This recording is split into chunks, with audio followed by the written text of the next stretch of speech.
Good morning, children. മലയാള അക്ഷരങ്ങൾ എല്ലാവർക്കും അറിയാം.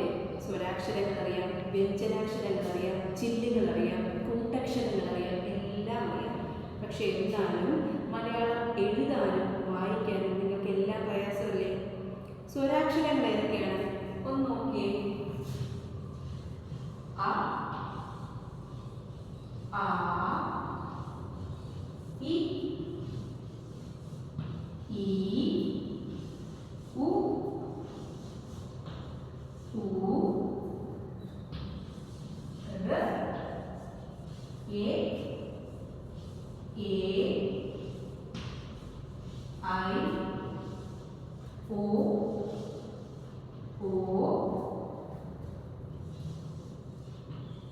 ഔ,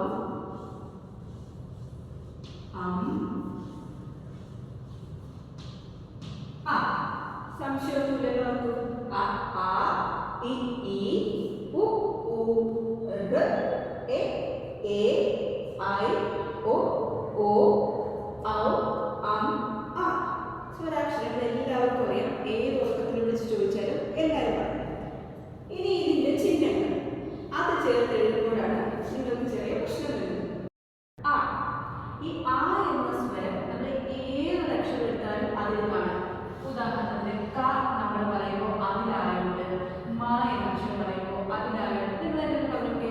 ക ആ വരുന്നില്ല, മ, ച, പ, അങ്ങനെ എല്ലാ അക്ഷരത്തിലും ആ എന്ന അക്ഷരം വരുന്നുണ്ട്. അതുകൊണ്ട് അതിന് പ്രത്യേകിച്ച് ചിഹ്നമൊന്നും ആവശ്യമില്ല. അടുത്തത് ആ, ആയുടെ ചിഹ്നം ഏതാണ്?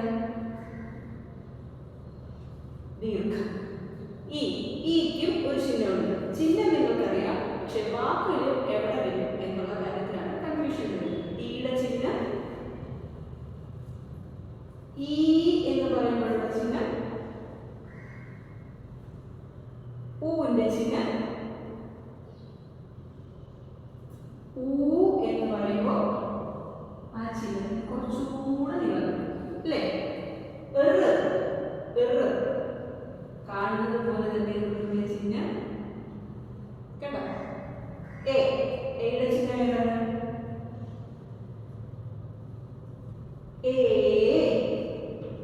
ഒരു ഫോൺ പോലെ ഇരിക്കും. ഐ,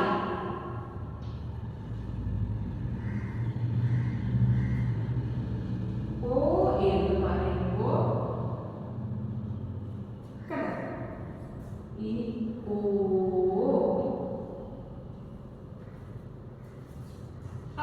ഔവിന്റെ ഈ ചിഹ്നം തന്നെയാണ് വരുന്നത്.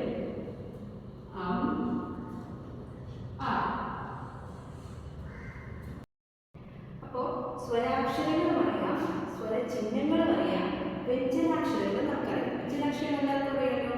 കാക്ക, കാക്ക, കാ തുടങ്ങി യാരാ, ശാഷ, സാഹാല, വരെയുള്ള വ്യഞ്ജനാക്ഷരങ്ങൾ നിങ്ങൾക്കറിയാം. അപ്പോൾ സ്വരത്തിന്റെ സഹായം ഉണ്ടെങ്കിൽ മാത്രമേ നമുക്ക് വ്യഞ്ജനാക്ഷരങ്ങൾ പറയാൻ പറ്റുള്ളൂ. സ്വരം വേറൊന്നിന്റെ സഹായം ഇല്ലാതെ നമുക്ക് പറയാം. വ്യഞ്ജനാക്ഷരം ഉദാഹരണത്തിന് ക എന്ന അക്ഷരം നമുക്ക് പറയണമെങ്കിൽ ക പ്ലസ് ആ ആണ് ക. ആ എന്ന സ്വരത്തിന്റെ സഹായത്തോടു കൂടി മാത്രമേ ക എന്ന വ്യഞ്ജനാക്ഷരം നമുക്ക് പറയാൻ പറ്റൂ. അപ്പോ വ്യഞ്ജനാക്ഷരങ്ങളിൽ ഈ സ്വരചിഹ്നങ്ങൾ ചേർത്ത് എങ്ങനെ എഴുതുന്നതെന്ന് നമുക്ക് നോക്കാം. പറഞ്ഞല്ലോ ക പ്ലസ് ആയാണ് ക. എന്ന അക്ഷരം തന്നെ നമുക്ക് നോക്കാം. ക എന്ന അക്ഷരത്തിൽ ഈ സ്വരചിഹ്നങ്ങൾ ചേർത്ത് എങ്ങനെയാണ് എഴുതുന്നത്? ക പ്ലസ് ആ എങ്ങനെ എഴുതും? ക, ആ എന്ന സ്വരചിഹ്നം ചേർന്നപ്പോഴാണ് ക എന്ന അക്ഷരം നമുക്ക് കിട്ടിയത്. അതുപോലെ ക പ്ലസ് ഇ ആണ് കി. ഇതുപോലെ തന്നെ ക പ്ലസ് ഇ ആണ് എന്ത്? കീ. അടുത്തത് ഊ ഇന്റെ ചിഹ്നം.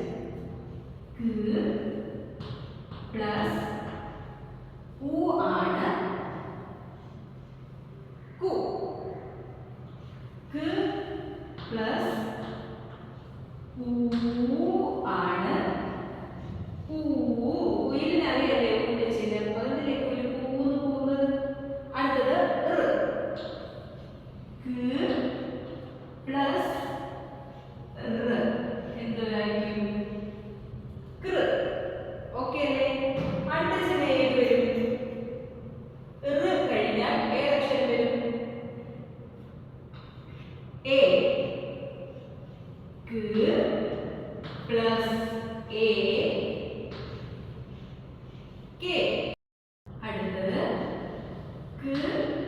Plus A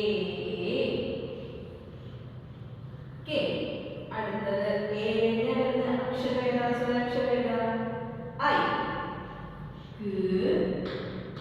plus I. നമ്മൾ എന്തെഴുതും? കൈ. നമ്മുടെ കൈ എന്ന് നമ്മൾ ഇങ്ങനെയാണ് എഴുതുന്നത്. കൈ. ഐ കഴിഞ്ഞാൽ അടുത്ത സ്വരം ഓ. പ്ലസ് ഓ. എങ്ങനെ വായിക്കും? കോ. ഓ കഴിഞ്ഞാൽ ഓ. കോ.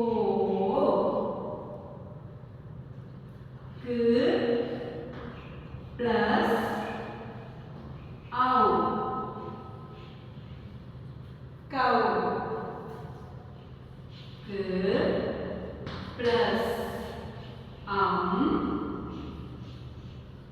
കം. പ്ലസ്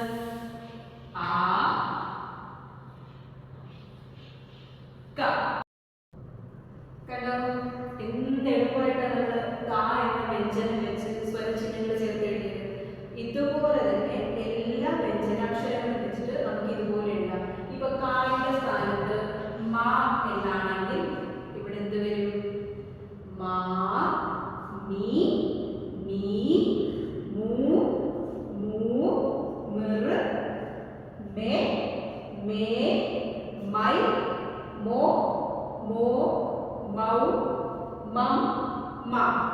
ചായാണെങ്കിൽ ച, ചാ, ചി, ചീ, ചു, ചൂ, ചിറ, ചേ, ചേ, ചൈ, ചോ, ചോ, ചൗ, ചം, ച.